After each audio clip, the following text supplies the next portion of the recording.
And actually, it's going to be SK here with the first pick. They lock in Lee Sin straight away for that man on your screen, Svenska. Well, yesterday, Diamond's Lee Sin was not fantastic, I'm afraid. It's hard to really give any kind of opinion from Gambit's game yesterday, though. We have to go because they just didn't turn up. Yes, I completely agree with you. And I think the reason I highlight it is Svenska, we know, can play Lee Sin. He was arguably the best Lee Sin player a year and a half ago, 2 years ago in Europe, so he's really got the mechanical ability to play that champion. It denies it from his opponent as well, but when you've still got the likes of Evelyn up, which is another signature champion for Diamond, it's a possibility that they can run. I'm interested to see what Jesus and Nick play, because they both like the long-range, pokey champions. I'm expecting a Ziggs, a Twisted Fate, or a Nidalee to be in both of these mid laners' hands, although Jesus did play Kayle yesterday. Not great in lane, did much better later on. So, for Gambit then, hovering over both Lucian and Gragas. Now, Gragas, of course, was played yesterday by Edward in the support role. Seems like he's really fancying that today. He's going to pick that up as his first choice. So it's not something that I think is 100% top tier for every team. What we have seen it being played over in Korea, we've seen it being played in multiple regions. We're on 4.7, and unless I'm horribly mistaken, I believe LCS in Europe is the first region that we're seeing on 4.7 live. It was just recently updated. So maybe Edward's onto something new that nobody else has discovered yet, but we'll have to see how it plays out. The one thing that I was very impressed with in the Gragas play yesterday is when Rockout were getting in the face of Gambit, they had the Dragon's Rage kick and the explosive cast from Gragas, and they knocked people away, and they had great zone control with those two abilities. Well, this has kind of caught me a little bit off here. Yasuo and Aatrox being picked up. We, of course, did see Zazas playing Aatrox yesterday. But Yasuo, not a typical Jesus champion, that's for sure. Not in the slightest. We spoke quite heavily about Jesus regarding assassins during the last split, and it was actually against Alex Sitch where he ran Zed into Alex's LeBlanc and lost quite handily. In the preview video for this very game, Jesus was saying, well, they've lost Alex Sitch, and yes, that's sad, but I'm happy because I don't have to play against him. What I do think is that's quite smart, because if Nick wants to run Nidalee, Yasuo is considered a pretty hard counter against Nidalee. You can use that wind wall to block spears, you can get in Nidalee's face, and you have enough damage to just burst her down in the lower levels. So it does mean Nick is going to have to play a different champion, maybe something outside of his comfort zone. This could be Kayle mid lane, it could also be Kayle top lane. It is a bit of a flex pick at the moment. Well, I imagine it will be, well, with Aurelia, that kind of seals the deal for us there, right? So, Kayle in the mid lane here for Nick, and we're going to be seeing Darian playing the Aurelia in that top lane. So, Aurelia, of course, really coming back to becoming the top tier pick for a lot of teams here in the LCS. Yeah, really rising in popularity. 4 out of 5 games yesterday featured Aurelia. Only 1 game was not picked or banned. So we are seeing it up at the top tiers of play. We need to see how Darian handles himself on Aurelia, because he can get caught out, can get in a little bit of trouble from time to time. We also seen Aurelia versus Aatrox, the exact matchup yesterday. Early on, Aatrox was doing well. Once Aurelia gets to Trinity Force, was able to bully Aatrox away, and that was Trinity Force versus Blade of the Ruined King. So we need to see how Freddy handles himself, who's been playing a lot of Aatrox all throughout the spring splits, and obviously now here today. Where is Candy Panda going to go with this one? Looks like Headrated is pretty much settled with that Morgana pick. He switched over from Draven to Vayne, and it will be Vayne locked in here for Candy Panda.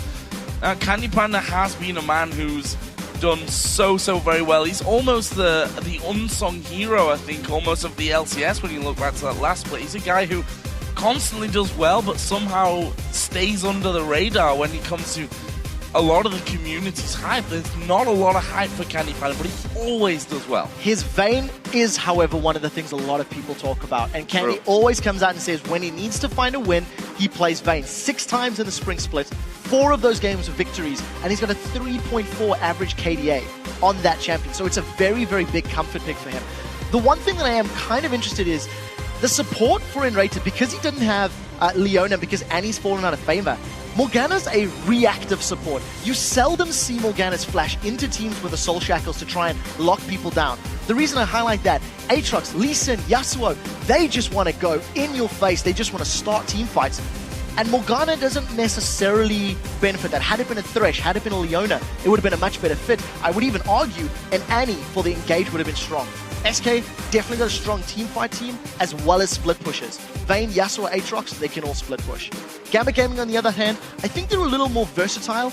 You've got burst damage from Kayle if he decides to build that route, or if we go Ruan's Hurricane, lots of auto attacks. And as we predicted, Diamond on Evelyn. So they're going to be looking to flank. But I do think if Gambit don't get a lead and they get pushed into a position where they have to defend against a split push, I don't think their team comp is going to be the strongest at shutting down like a 1-3-1 push or controlling all of the waves. So we really need to see how Gambit handles the early laning phase. A lot of AD as well on SK's side of things. We'll see how that works out for them a little bit later on. But guys, let's check in and see how you predicted this one to play out. According to the votes over at lolesports.com, 64% of you have picked SK Gaming to win this one. Hard to really say after yesterday's performances about these numbers. I think that normally people would favor Gambit in this one, but the fact is they don't have Alexic anymore. They're a transitional team right now, and I think those numbers are correct. I think so too. Yesterday, we seen the public vote not going in favor of Gambit, not giving them those massive percentages, and the departure of Alexic has really wavered a lot of faith.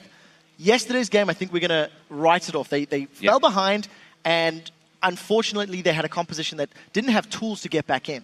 I think their comp today is much stronger if they do fall behind. And we'll see old Gambit would lose one game, bounce back and hit really hard. Can new Gambit do it as well? Well, we always said an angry Gambit is the worst Gambit to play against because they are pretty mean when they get in towards that one. We are going to be getting into the game here in just a second. I was even having a scratch there, thinking we were already going in. But we were so close, but we will be getting there in just a moment. So I think for me, the most important thing to keep our eyes on in this particular matchup is how Diamond handles himself.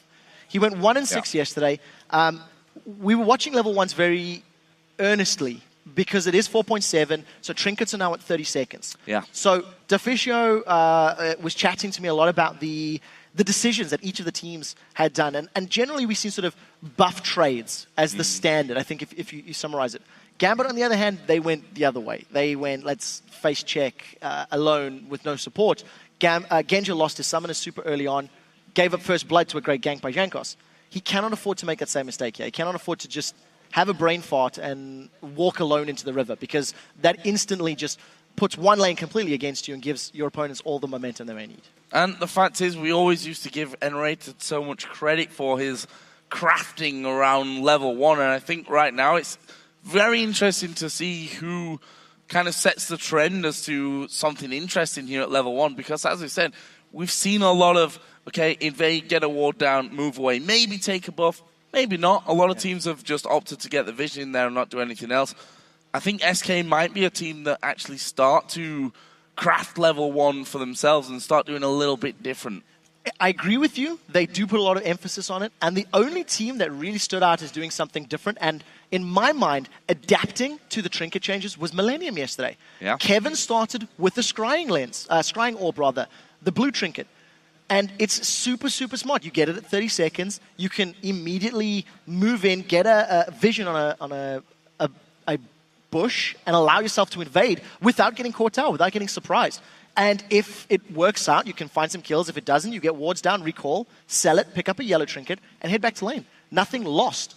And I'd like to see more of that happening, because I think there is a lot of strategic depth to countering your opponent's moves. If you can predict what they might be doing, if you can predict, hey, they tend to like try-bush, let's try this sort of scheme, try this sort of plan.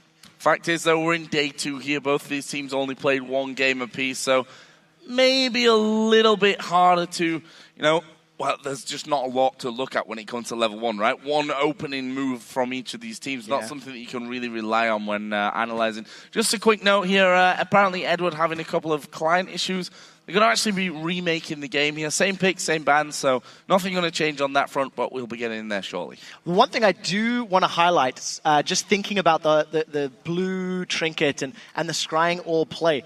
If we go back to Season 1, and I know this is a stretch, but in Season 1, if I recall correctly, it was Fnatic that actually managed to grab themselves first blood by using clairvoyance on their own tri-bush. Yep. And they baited their opponents into walking in there. They went, well, the standard was, we'll sit in, say, our blue buff, we'll use clairvoyance on the enemy's tri-bush, and then, we know we're safe. We know they're going to go for an invade. And you manage to pull their opponents into them because it's like, well, the default is they're just checking. There's no ways there's no ways you CV your own bush, and face checked and got first blood. I'd like to see that because I think it's super smart, it's super exciting, and it's something that it just comes down to talking. Sit down at lunch, talk about what you want to do at level 1 against Gambit, and see if you can pull it off. I think it's that simple. It's that easy, guys. That's all you need to do against Gambit to win the game. Just surprise him with a sneaky level 1 scrying orb, bait, and then you're all good. But Quick at the same time, to beating Gambit. the thing is, surely no one will fall flat and be like, okay, they use a scrying orb there, so they can't be in that. But oh, wait a minute, we've seen this one before. Yeah, you would think that. You would think that, but Yeah. I think there are possibilities. Anyways, the lobby is up. Teams are just going through the picks and bans phase once again to get ourselves into this game. And I think for Gambit, laning phase, I just have to keep reiterating it.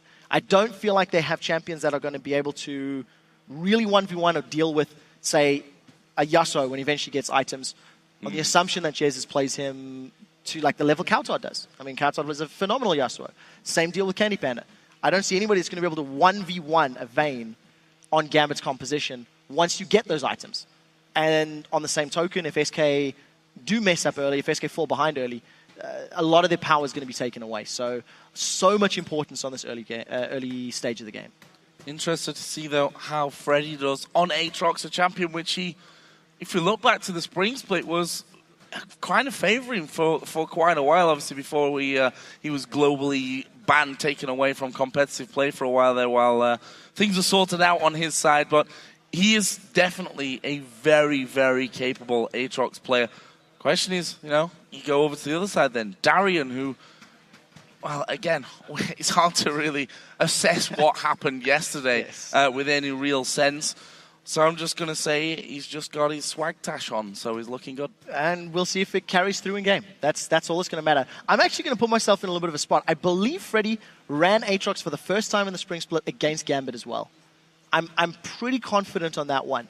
And it's just a champion that Freddy plays really well. He gets in the grill of his opponents. He knows how to tank and how long to be in the faces. And, if you look at his most played champions, 11 games on Renekton, 5 games on Trundle, 5 games Shyvana. He's getting the 5 or 6 games on Aatrox this year. He just really, really likes those beefy bruiser in-your-face champions. And that's exactly what is required in the current state of competitive play. AP champions are theoretically viable, but they are by no means the standard as far as top lane is concerned. So Freddy's in his element, and he's making it work. Yeah, and I kind of like the fact that while there are other options, while, the likes of Lulu top, for example, definitely viable, Freddy's sticking to what works for him, what he plays the best of. And if we look at, just to compare that, for example, someone like Youngbuck, who yesterday played the Lulu, really didn't have any kind of impact on the game whatsoever. And we know Youngbuck is a fantastic bruiser player. We know how strong bruisers are right now. I really like that Freddy is really sticking to his roots, so to say. I completely agree. And more importantly, he's making it work, picking up wins along the way as well. So here we go then. Into game. It's our first matchup of the day. SK Gaming versus Gambit. An important matchup. Probably you'd say more for Gambit than SK Gaming coming into this one after they, let's be honest, got thrashed yesterday by Rockout. They were not really involved in that game whatsoever. They kind of bowed out without really showing us any of the typical Gambit flair. Something tells me, though, as it seems to be the recurring theme with Gambit, that they come back after a hard defeat so much better. Well, we'll see if they can pull it off. They are without Alex, of course. So bouncing back from that hard defeat without your front man, without their old mid laner is going to be tough. So as far as the starts, very defensive across the board. Genja this time is actually sitting in the same bush that he tried to face check yesterday. And you'll notice that no blue wards, no blue trinkets, no red trinkets. So both of these teams not willing to give up anything or run the risk of getting caught out.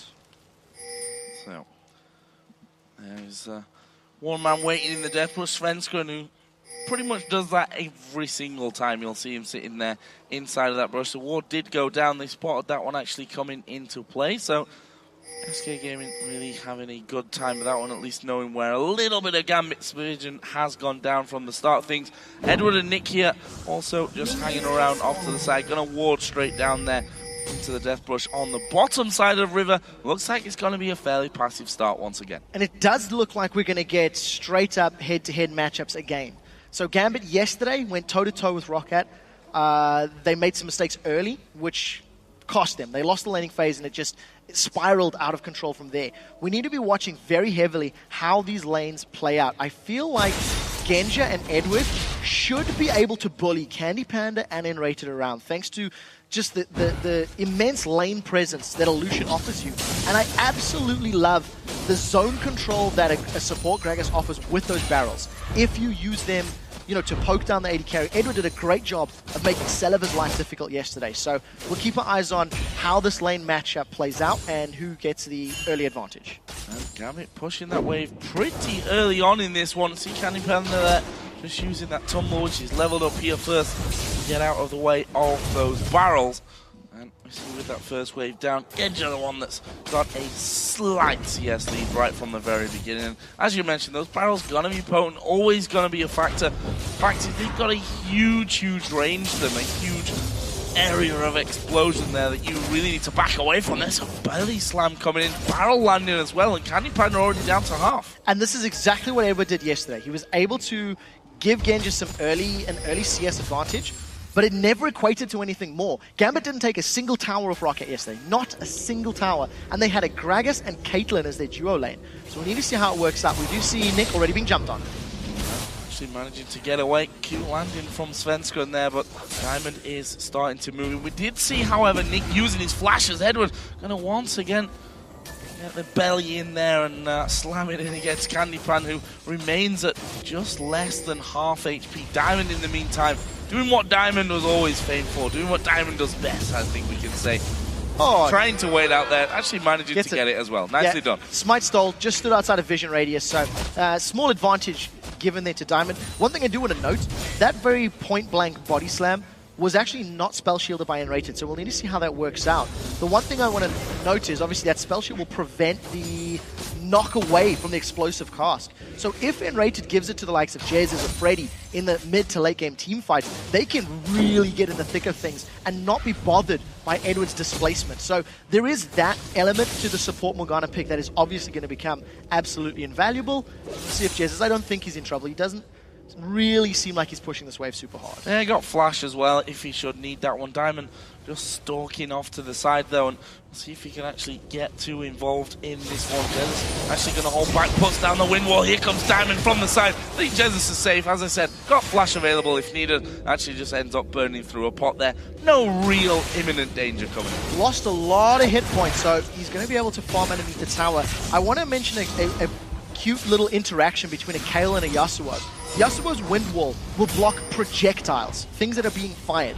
And when Kayle activates her Righteous Fury, the E, it does not count as a projectile. She is still considered a melee champion with a ranged champion's distance. So those Righteous Fury swings are not blocked by the wind wall. So that's why you'll notice when Jesus got ganked earlier, he just took such a massive chunk of damage.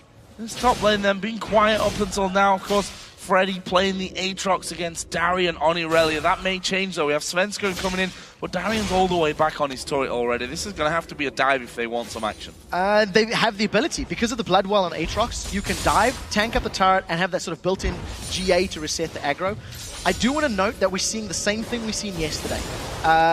Aatrox winning early on against Irelia up until level 6. Genja takes a lot of damage, but this is scary. A lot of damage coming in, but look at SK from that one. Edward still up at around full HP, only Genja taking damage from Gambit's side, but both Candy Panda and Enrated here are already low, and we've seen a couple of times Edward, despite the sheer size of the Gragas, managing to dodge those bindings a couple of times, and actually Genja then was the one that caught him. Scumbag Eddie. Yeah, Scumbag Eddie indeed. And just to finish that point in the top lane, it was the same story yesterday. Aatrox won early, and once the Irelia picked up a Trinity Force, was able to actually out-trade and 1v1 the Aatrox.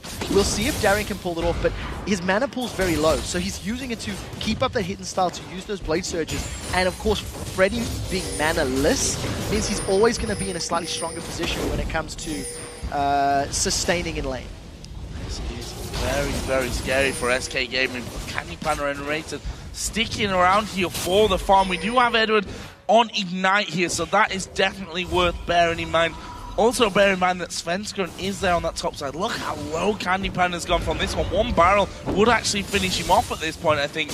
In the end, though, they decided, okay, can't quite recoil right underneath the turret when those barrels can come in. Gambit doing a good job of controlling this lane right now. Very importantly, they're in absolute control. There's no doubt about it. Genji and Edward are using that lane dominance that you expect from a Lucian against a Vayne. Darren can't even recall. In addition, Edward's doing a good job with those barrels. It is probably my favorite thing about support Gragas is the zone and area of control that you offer. Because Candy Panda and Raisin have to spend time dodging, Freddy's actually going, I thought he was going aggressive there. He's already used his Massacre just to sustain the lane. But we need to see Gambit. They need to either get the tower and then start rotating to push other towers and snowball that advantage further, or maybe it might open up an early dragon.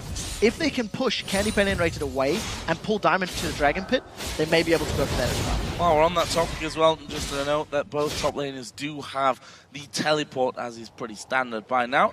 And there are the wards down. Actually, both supports seeing that the other had warded there. So they both know that they've both got vision of that dragon area, which may slow the things down somewhat. There is a teleport actually being used by Darian to get himself back into this top lane. Picking up a chain vest, picking himself up also the health crystal and the long sword as well. So working his way slowly, or we should probably say a little bit slowlier than you may expect, towards the Trinity Force because of that chain vest. Yeah, he needs to get some sort of defensive stats against that Aatrox. The other thing is, that chain vest is quadruply effective because there are 4 members of SK that have physical damage. And yes, Morgana's AP damage, but come on, she's not a burst match. We're not expecting support Morgana to be blowing people up or popping them like we would expect from a Kayle.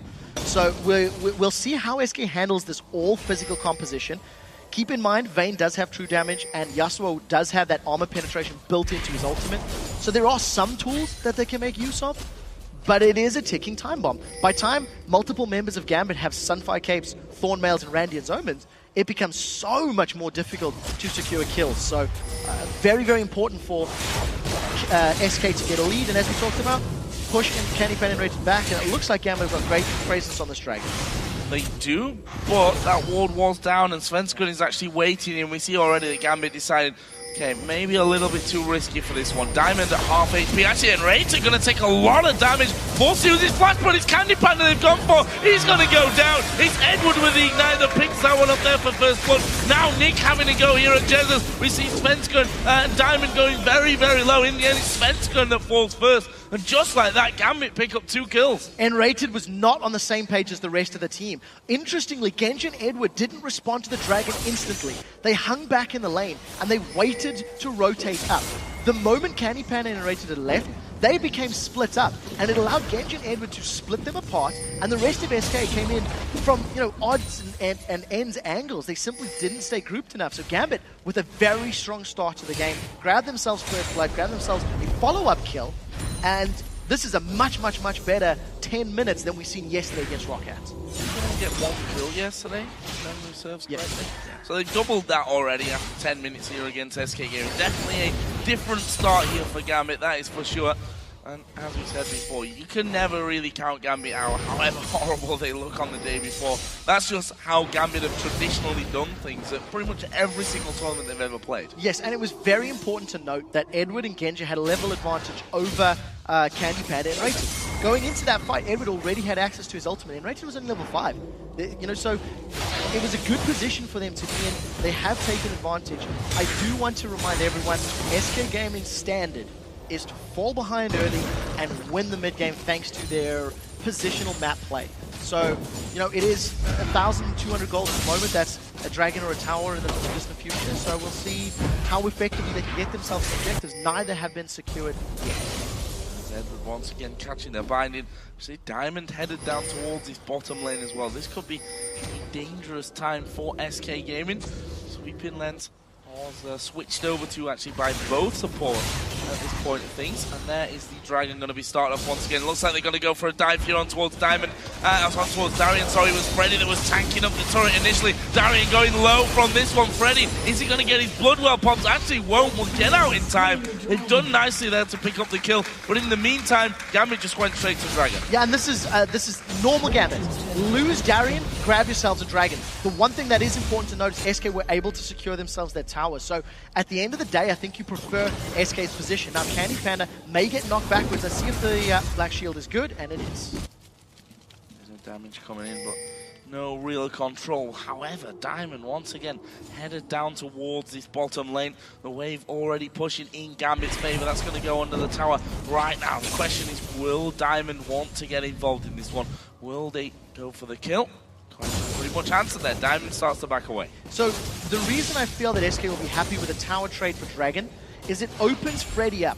He now has options. Does he want to go for counter jungling along with Svenskeren and into Gambit's jungle? Does he want to try and push other waves? Does he just want to sit, plant some wards, and play the split pushing Aatrox that I'm somewhat expecting him to play? And if anyone ever responds to Freddy in that top lane trying to get that inner turret, it's going to open up the middle and the bottom turrets, maybe a Dragon, SK to take control of. So the key now is for Gambit to make sure that whatever decision they commit to, it has to be swift, it has to be very quick. Because if Freddy buys enough time, SK could take another objective elsewhere on the map and close this goal. Very, very aggressive bottom lane from Gambit. Not the traditional bottom lane style that we're really used to from the Russian side. If you look there at the CS, in fact, we'll forget that. No, we won't, because Nick's not in trouble. 111 to 66 CS down in the bottom lane. Candy Panda is miles behind Genja. Yeah, and it's just the lane matchup. It really, really is in favor of both Genja and Edward, and they've played it well. They haven't got the tower yet, but they will have the option to do that a little later. The one thing I want to see is how Genja transitions into this mid game. So it's been a while since we've seen Genja really dominate anybody, and in this setup, he's doing it correctly. We do see SK, they steal away that blue buff, actually. So snuck that away from underneath Gambit's noses. A small advantage in their favor. One thing to note, there's not traditional knockups on the side of SK. You've obviously got Dragon's Rage Kick, can activate the Yasuo ulti. You've obviously got the knockup from Aatrox, but you can also do it from a Vayne Condemn. If your reaction speed is quick enough and it's planned, you can condemn somebody, and while they're displaced, you can also activate that Yasuo ultimate. So there is possibilities for Jesus to play. He's sort of even on CS with but we haven't seen him blow anyone up yet. So after that last blue buff was stolen away by SK Gaming, interestingly enough, Gambit going there for the steal. Actually, they gave it over to Diamond in the end. He smited that one away, so it's going to be no blue buff for Nick. Obviously, his opponent in that mid lane not going to have a blue buff either. And then we see in this bottom lane once again how much trouble Candy Panda and N-Rated are really having down there. Edward keeping them zoned out constantly until that wave eventually gets pushed up to them. The question is, what does Candy Panda do now? Because he's so far behind on CS, once this tower falls down, SK will have the option to let the wave sort of push. I think Candy Panda may even want to try to freeze the lane. Oh, they're diving on Darian in top. Oh, this is bad news for Darian. Will he get away? Oh! Wow!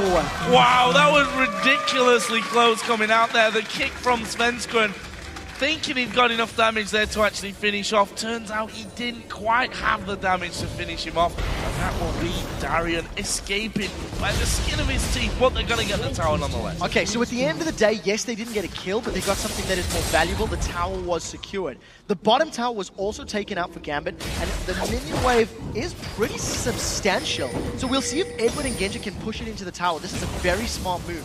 Try force it to reset and reduce the amount of chance that Candy Panda has of controlling the tempo of that lane. Candy Panda is going to take a long time before he's enabled because he doesn't even have a Blade of the Ruined King yet, and now Nick is the one that's being dived on. A little bit of trouble, however, Diamond is there with him.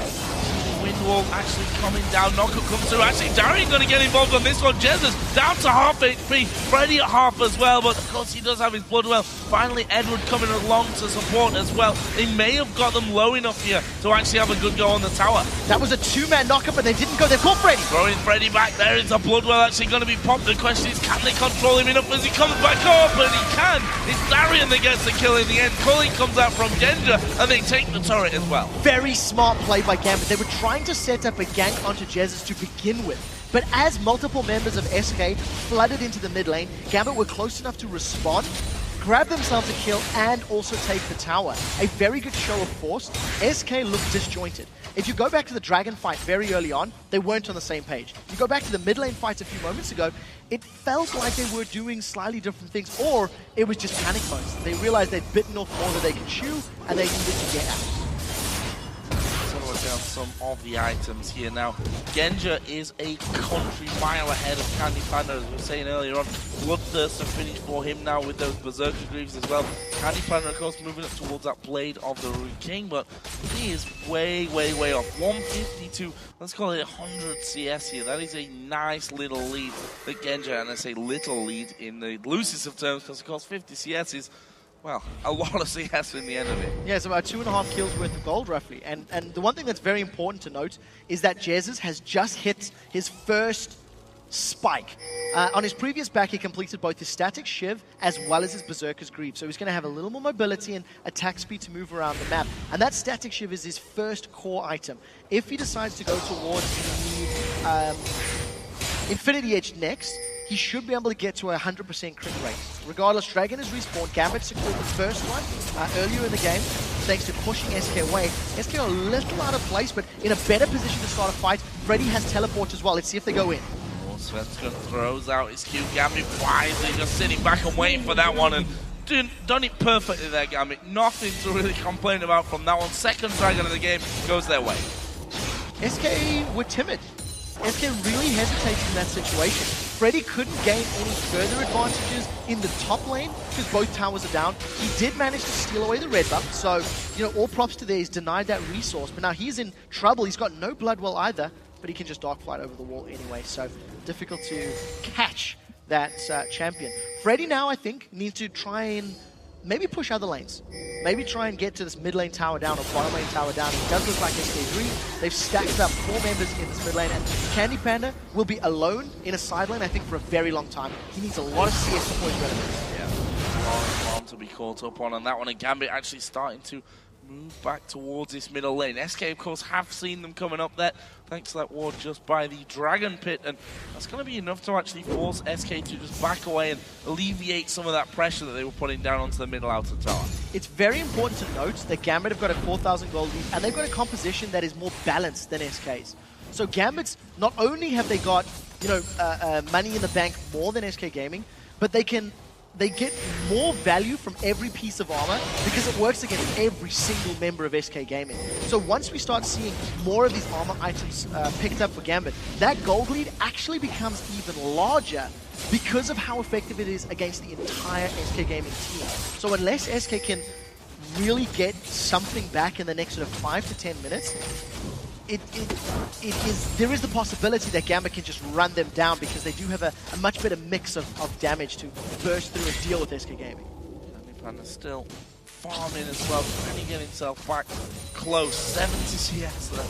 He's really, really struggling in that one, and it's going to take some time before he starts to ramp things up there. See how that Blade of the Ruined King I mentioned earlier that he's definitely working towards, still not being complete. In fact, Genja is pushed fairly far up the lane here, and they need to be a little bit careful about that. We've seen before that Genja has been caught out in this kind of position where he's kind of got comfy in his position. He was pushed right up the lane. Now he's got Edward with him, though. Got a couple of wards down as well, but not really have much vision if Svenskun actually came around there. They don't, but I think what Edward was trying to do was waiting to react to anybody diving on Genja. It actually looked like they wanted to try set up a fight. The one thing to note is, as far as levels is concerned, Genja has a 2-level advantage over Candy Panda because of all of that excessive CS lead. And there is a fair amount of burst potential. With the Gragas barrels and the Culling and Blade Thirster, he could be in trouble. We do see 2 members of SK that are looking for a fight to Nick and Jez. Back Jez is coming in there, slow. Mixing on towards Nick, but he's not having any problems with that one whatsoever. Nash's 2 for him already done. It needs the large rod also picked up here. Svenskun just getting rid of the pig ward down on the back of that Baron pit, which don't think Baron's going to be coming into play for this one. a fairly slow one in terms of the amount of kills and how fast the game is progressing in terms of towers as well. It is, and I want to touch on that needlessly large rod that Nick picked up. Yesterday when we seen Kale, we seen the newer flavor build on Kale, where it was Nash's 2 into Runon's Hurricane. And it's a combination of items that allows you to get a lot of damage to multiple targets. And of course, because the Hurricane applies onto the deck, Kale's going to be able to get Lich Flame, the passive procs rather, to reduce armor and magic resist, so it gets even more damage over time. That's not the build Nick's gone with. He's going for more of the upfront burst damage. And I think it's a smart choice. If he gets caught out by a knock-up, a Lee Sin kick, a Yasuo kick, he may not get the time to get a multitude of auto attacks off. Edward playing with fire, I think. There's 3 members about to collapse. He may die here. Good flash. Very good flash. Completely confusing SK game in there. Like, huh? Where did he go? And then now they're pushing down on towards Enrated in the bomb. He's going to pop his ultimate as Freddy gets involved as well. But there's a lot of damage back on towards Freddy. Colleen comes out. Not going to be enough to pop the Bloodwell. And SK Gaming trying to move as many men down there as they can. This could be a big push from Gambit. That was such a massive win for Gambit. They got the teleport from Freddy. They got flash and heal from Candy Panda. They got flash from Enrated. And they burned all of SK's ultimates. So with Dragon being up in a minute and a half, Gambit are going to have the summoner spell advantage by, as you said, a country mile already, if they pick those engages. So that was very smart play. That just started with an opportunity. Just started with Edward saying, well, let's see what we can do, rather see what we can, Diamond rather saying, let's see if we can jump on them, and they managed to get all of those summoner spells blown, as well as those ultimates. Well, just want to touch on Jesus there as well, that Blade of the Rune King's second item, so going more the way that we've seen a few of the Korean Yasuo players going, rather than Static Shiv into the Infinity Edge and going full on crit and, you know, more damage in there. Going for that Blade of the Rune King gives him that bit more sustain and also chase ability as well, something that we can't ever forget. Yeah, and his Q scales off attack speed as well, so it does synergize with his kit. It also gives him the ability to chase. Eddie's going to kick backwards, that's a dead fat man. Yeah, he's not got his flash because he used that one earlier on. Actually, a lot of health coming back towards him and the intervention coming in as well. Don't ever say the fat man's dead before the fat man goes down. That is the truth, and the explosive cost once again.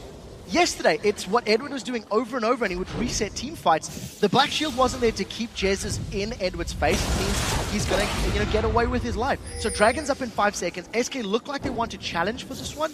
They are 4,000 gold down. Candy Panda's got a Blade of the Rune King, so if he comes up from the river, he will have the power to fight. But please take note, no Dragon's Rage, no Last Breath for Yasuo or Lee Sin. So again, SK behind on summoners, behind on key ultimates. I don't think they can pick this fight even if they wanted to.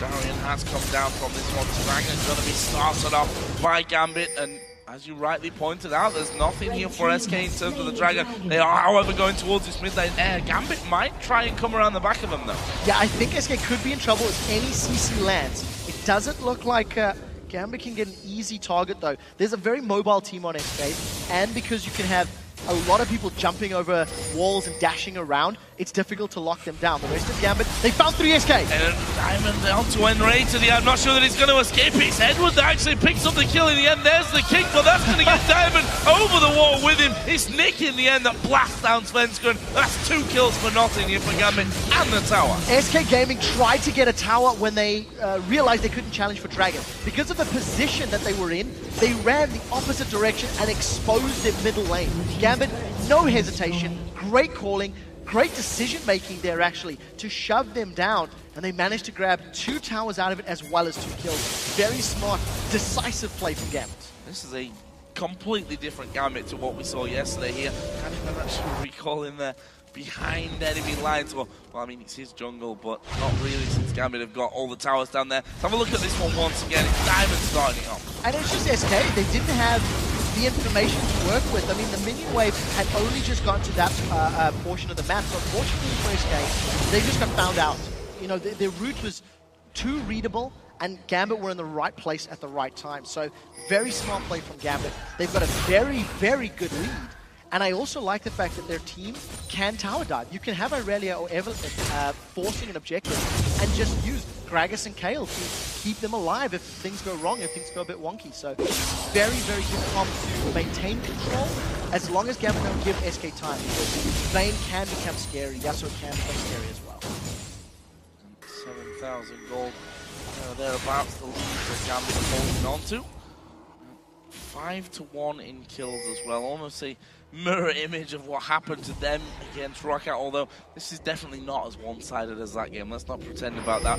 SK actually trying to push back here and get themselves a third other game. They need to be careful though. Gambit's starting to come into the side there. It's going to be Freddy, that's the initial target. What a damage coming his way. He's actually going to get his Bloodwell pop, but getting away from it is probably not a possibility. And Rated has also gone down, and now Freddy is on the run to try and escape this one up towards the enemy base. Meanwhile, SK taking a turret in the mid lane as well, and Freddy continues to run here. Very possible that he's going to get executed. Yeah, I think the time is just quickly enough, and has it worked? It has! So denies a kill, allows the rest of his team to get a tower. Jesus and Svenska can be collapsed upon. Here comes Diamond. Diamond around the side. Genja actually getting knocked up there. That will stop his input on towards his fight, but Edward also moving in from the side. He's got his ultimate available. Jesus doing a lot of damage to Genja. The intervention coming around, and Jesus now good knock up onto two people, but escaping from the Evelyn, pretty much impossible, and it is Diamond that gets the kill. In the meantime, Svenska went down as well. Jesus has fallen. Freddy is down, of course, from the execute, and Gambit are going Baron. Very, very smart play from Gambit. They managed to regroup, reposition, and grab themselves all of the kills. They're going to get the Baron uncontested, and a very smart pickup on the Kayle. That was a second round pick for Gambit after they'd seen the Yasuo. And we touched on how Yasuo is a counter to the likes of Nidalee, especially during the laning phase. But once you've got a burst assassin and a champion with intervention like Kayle, all of a sudden, Yasuo is going to be next to useless. He can't execute. All of the damage still applied, but he couldn't get the final blows, and that's what mattered. So Nick, with a very smart choice, and he's definitely showing up now in game 2. 3-0-2. He's done well in CS. He's got a lot of damage, opted to go for the Zhonya's Hourglass, so he's even got more survivability himself. And it's all Gambit. This game has really just been about them from the get-go. And the Randuin's in there starting to pile up as well. One for Darian, one for Diamond. Already makes them so much harder to kill when you've got a full physical damage team here. SK Gaming have. Gambit start to push down this middle lane as well. Top lane's going to be pushed out by Nick, and he's going to be having himself a free turret. Nothing they can do to stop him on that front. No, nothing at all. And now you've also got Nick that can split push quite effectively. Once he gets these Lich Bane completed, he's going to be able to just melt these towers as well. So, you know, smart optimization. The only armor penetration that's on the cards so far is with Jesus. He's got the pickaxe and the longsword. He'll while a little bit before he gets that last whisper. But the rest of SK need to get some armor pen. They're going to lose another tower, as they don't want to pick a fight against a team with Baron and obviously a 10k gold. Big gold lead. Sat on right now. Towards that inhibitor turret here. Still dangerous for them though. They need to be a little bit careful of how deep they go. Darian looked like he's itching to get involved there. Yes, as long as Enrated is at the tower, I'm not sure Gambit will tower dive. You don't want to dive the Morgana with that Soul Shackles. It's a very, very powerful ultimate in that situation. So if Enrated gets poked out, if Enrated takes some burst damage maybe from Nick and leaves the area like he does now, that's going to allow Gambit to tower dive. Smart play by Diamond. Force SK to react, leave that top lane. Obviously there's no minions to work with either, so let's see if Gambit can force SK into a fight. Well, they're going to force him to give up an inhibitor. That's one thing for them at least. They move back around on towards this top lane. Pink ward going to be taken as well. On Diamond, on Evelyn. We can see pretty much pushing that one alone. Darian in the middle of the team. Where's the rest of the team though? Gambit not even close to being involved in that one, but they've managed to force him back. And Racer going to get knocked back through, and it's Nick that picks up the kill. He's now on a rampage at 4-0-2. This is going to be a second inning turret. There's no doubt about it. Without that Soul Shackles to threaten Gambit and maybe disperse them, there's nothing SK can do. You have to give props to Genja. He was about to get condemned in the wall and actually flashed over it. While flying from that condemn, he managed to get away from the wall. Had he been stunned, that could have allowed a knock-up to land in place, and then obviously Yasuo to jump in, but it didn't happen. Gambit grabbed themselves 2 inhibitors from that last trade. Baron is just about to wear off, and my word is Gambit rich. 3,000 gold for Nick, 3,000 gold for Genja. They're just going to spend that and just get even further in. Come back in all the more powerful from this on. See what items actually do end up being purchased. The Sunfire Cake picked up there for Diamond on Evelyn. and we'll see a Dragon going down as well. Lich Bane was finished off by Nick as well, and well, they've taken the Dragon with Nick. He's got even more gold to spend when he goes back here in just a second.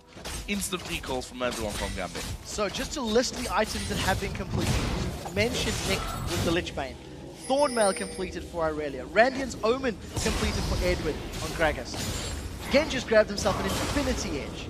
So just listing a few small, insignificant items that Gambit have put together. And, you know, they already were miles and miles ahead. That is the tools that they need now to force down the last inner turret. And I'm expecting them to just group bottom lane, wait for super minions to get in the middle of the top, and look to land a killing blow against SK Gaming. Now, in that last fight inside the base, if you can even really call it a fight, it was just Darian having fun pretty much around the entire team. He didn't really take all that much damage. I thought he's miles away from the rest of the team. He's surely going to get caught out. Well, not really what happened, to be honest. He survived long enough there for them to mop up a couple of kills. And now he's got himself that 4 mail as well, makes it a lot more difficult to take him down. Look at that statistic, 0.14 KDA versus Roccat yesterday, a 32 KDA versus SK today. Night and day for Gambit. That is fantastic, and Gambit deserve it. I mean, from the very first few ganks that we've seen from them, they've pushed the objectives correctly. It looks like they're playing the game today. Yesterday they really did. So, tower's down. It looks like they're going to force a fight. Super minions on the Nexus. Going on towards Candy Panda. Actually, Genji going to take a lot of damage here and will be able to go down. It's Candy Panda that gets that kill. Nick also taking a lot of damage from this one. He will end up falling. Diamond going to go low. SK Gaming managing to pick up 3 kills here. It's going to be 4 as well. Edward won't get away from this one. A double for Jesus. But look at the base. The Super Minions have taken down both Nexus turrets. And they're going to be able to put some damage down as well. At the end of the day, Gambit simply just got a little spread up. There was a good ultimate from Jesus in and amongst the fight, and we touched on the fact that there is a ticking time bomb. Vayne is eventually going to get scary. There is damage in multiple sources for SK. Gambit didn't blow somebody up. They didn't pop anyone, and that was the key in that fight. Unfortunately for Gambit, a little overzealous, I feel. But at the end of the day, SK holding on by the absolute skin of their teeth. They have no turrets left. The one I want to look at is Nick very, very quickly. Genji gets caught out. He's the only target of the last breath. But then the following knockup is key. Genji's about to get focused up fairly quickly on. He doesn't get many auto attacks off. And once the intervention as well as Hourglass wear off, SK are very tightly grouped. There's no focus from Gambit. I mean, this is such a sloppy fight. And if you look at SK, there are 4 blue health bars around the threats of Gambit the entirety of that fight, and it just boils down to poor targeting in team fights, which you could possibly credit to maybe being less experienced as a team. Hell, I'm going to go a step further. Maybe whatever they were calling, they weren't on the same page. You know, Nick, we don't know how fluent he is in Russian yet, if at all. So, poor team fight for Gambit. But maybe too far ahead for that team fight to have an overall impact, I think, maybe on this game. 11-4 up in turrets, 62 to 50,000 gold, and Baron is coming into play here. SK Gaming pushing up that middle wave. Are they going to go for a bit of a positional play on this one? Go up towards it as Edward going to get involved. They've managed to single out Freddy here. Does have his blood well available. And Jesus actually going to pick himself up a kill. This could be real bad news for Gambit once again. Ultimate goes down from Morgana. Darian is going to die. Edward off to the side will be finished off by Candy Panda. And again, it's 3 kills coming in for SK Gaming. Nick got killed before he could use intervention. There are no super minions to deal with. So SK are going to grab free reign on the Baron. It doesn't look like Diamond is going to be able to get to the challenge, and even if he does, this is going to be a god-like steal. SK Gaming with Baron can defend. SK Gaming with Baron, the value that it gives you in stats will make that 10,000 gold difference significantly less. So all of a sudden, SK can. That was the team fight that has given SK a last attempt at life, and we'll need to see if they can play perfectly. There is no room for error. Look at Nick. Focus very, very carefully on Nick. Freddy gets closer, gets the knockup, and an instant reaction from Jesus. Nick goes down before he can Hourglass, before he can intervention. And because Bloodwell was up, Freddy's just like, hey, cool beans, I'll respawn. Soul Shackles has just stunned you because you're all in my face, and they clean up house. Very good team fight, a very good reaction from SK to just realize, look, we have to all in, or it's going to go badly. Genji was out of the fight anyway from the beginning, but Svenskron took him even further out there, just going straight for him, forced him to back away towards his own jungle, and meant that wasn't really a factor in that one. So very, very interesting turn of events. It's 9-8 in kills, still a big gold lead here for Gambit, although that has now come back to below a 10,000 gold lead. So I've cast enough Gambit games in my life to never call a game over before it's over. Yes, that's the truth. But SK now have, I think, the confidence and the gold value that they need to actually be relevant. Now we've got an even fight in our hands. Up until that previous Baron, Gambit had a significant lead, obviously. The key to these team fights is going to hinge entirely on which team can blow up their opposition's, I think, 80 carry first. If Genji is given time and free reign to get multiple auto attacks off, get protected by intervention, and allow Edward to disperse SK Gaming, he can kill multiple members. Same story for Candy Panda. If Candy Panda is given time to get those auto attacks off, he can kill his opponent. So let's keep our eyes on Nick's interventions and his hourglass usage, because that previous fight would have been very different if he'd come back. Would have been very different if he'd actually managed to cast a couple of spells. For SK Gaming, nothing that Gambit can do about this one. That's going to bring the gold total a little bit closer, and of course everyone nearing 6 items at this point outside of the support, so that gold total is going to be becoming less and less important in the overall factor when it comes to these team fights. And Candy Panda, we talked about him ramping up, still miles behind in CS. That's kind of been the theme of this game for him so far, but he's got himself Trinity Force, Blade of the Ruin King, got a Brutalizer as well, so a little bit of a different build that we're seeing here from Candy Panda. We talked about armor penetration and how he needed to get his hands on some. Yeah. Brutalizer is actually going to be quite good for the CDR, for his tumbles, for his ultimate as well. But what I quite like is if he does actually upgrade that to the likes of a Black Cleaver, the armor shred will allow the rest of his team to do more damage as well. So there are ways to mitigate some of the armor on Gambit, but that is still a lot of armor to burn through. So there is no room for error, I would say, for both of these teams. At 40 minutes in the game, with so many auto attack based champions, towers and inhibitors will just get melted. So neither team can afford to get caught out or blown up before a real fight can break out. Just going to make sure that this top wave doesn't do too much damage on towards the tower. They're going to go in for Edward here. A lot of damage coming his way. Darian in the middle. Intervention used. Nick at the back just hammering away. Jez is forced away. Svensson's going to go down here surely. Great flash away over the top of the wall from him. The Culling won't do too much damage there towards Freddy. SK disengaged. Didn't lose a man either. That was a bit overzealous from the side of SK Gaming. They tried to force a tower dive, and all credit to Svenskeren. His Dragon Rage actually knocked up Darren during the course of the fight. Kicked Edward back, they got 2 members of Gambit up in the air, and Jesus came in there. But underneath the tower, with the power of intervention, they couldn't actually secure the kill. So, good attempt, but I think SK managed to get away quite cleanly. Look at this. Edward's about to get kicked up, knocks up Darian actually as well. That was a very nice timing on that last breath of Jesus. But as we said, underneath the tower, and Raiden tanking as best as possible. Because there was no insta-gib, the team fight is not gonna work out. The front line of SK wasn't there. Freddy was very late to the party. He was only making his way up from that middle lane towards the end of the engagement. So, good attempt, and I actually think lucky that no one in SK died, because it was very deep. Steps to avoid that in the future here as well. 2 GAs picked up, 1 for Freddy. Basically means he's got 2 GAs. He's got 3 lives now with that Bloodwell in there as well. Svenskeren, he's second man to pick himself up a Guardian Angel. Candy Panda actually turning that Brutalizer into the Black Cleaver there in the end. Is Genji actually going to get binded up? But in the end, it's Gambit that are going aggressive from this one. Looks like they want to have a good go at Freddy. Still has that GA, still has his Bloodwell as they go towards Diamond. Binding will land, but I don't think SK really want to be a part of this fight. They're going to back off again. SK are backing away. It's actually interesting to see those GAs, because SK needs more time to burn through all of the armor of Gambit. Because each of their auto attacks will be mitigated by all of the itemization on Gambit, the ability to respawn and come back is going to be very important. But what SK need to do is, if someone goes down with that GA, they have to cluster around their teammates and make sure that when he respawns, they can continue the fight on that corpse or on that location.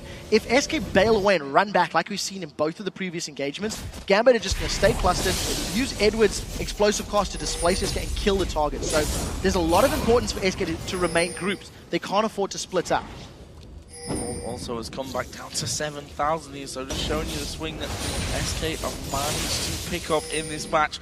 Again, the tug of war basically in this mid lane as Darian going to take a lot of damage. Candy Panda needs to be careful how far forward he goes. He's not the person that they want to lose at the start of a fight. Definitely not. And if SK had towers to play with, I think they could have even gone for a split push strategy. They could have gone, you know, pull Gambit apart, try and make them come to us. But because SK have got nothing to work with, they don't even have Nexus turrets.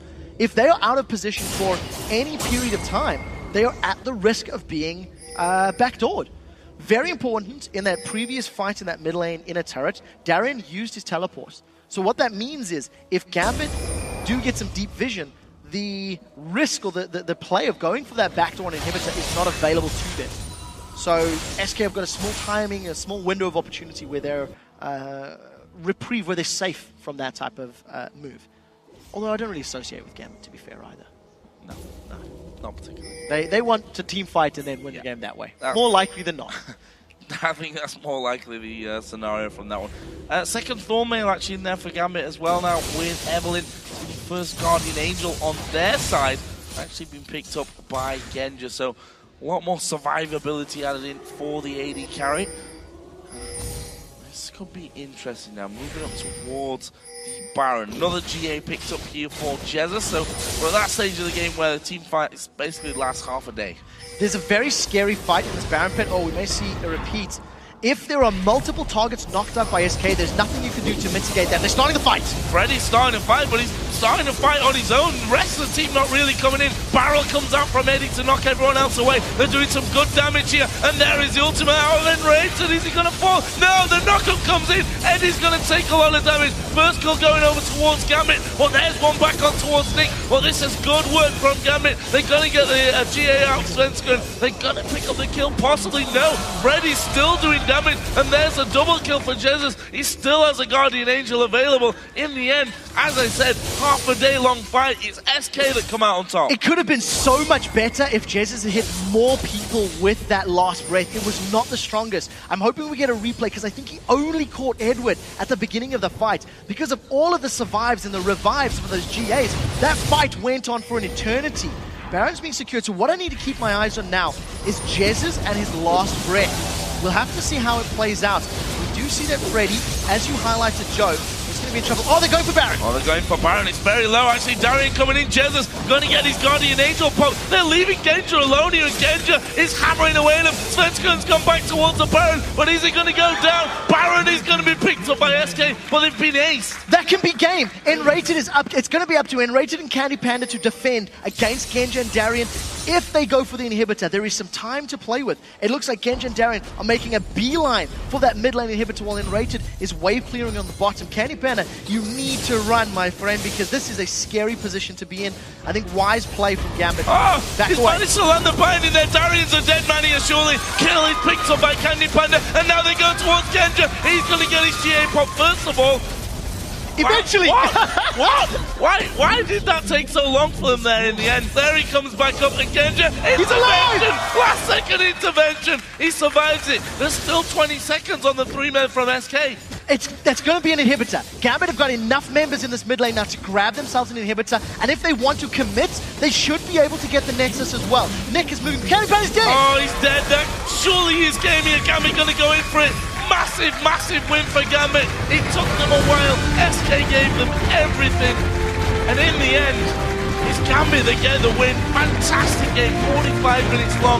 Real thriller. Phenomenal play. Barring one or two team fights that went awry when they had that Baron, gave SK a shot back into the game, but that was incredibly exciting. And you know what? Gambit deserved the win. From the way they played the first 25 minutes, they completely grabbed control of the game, and we're toying with throwing it away. Crazy ending to that one. I thought that SK had managed to hold them off there as they took down Darian, and then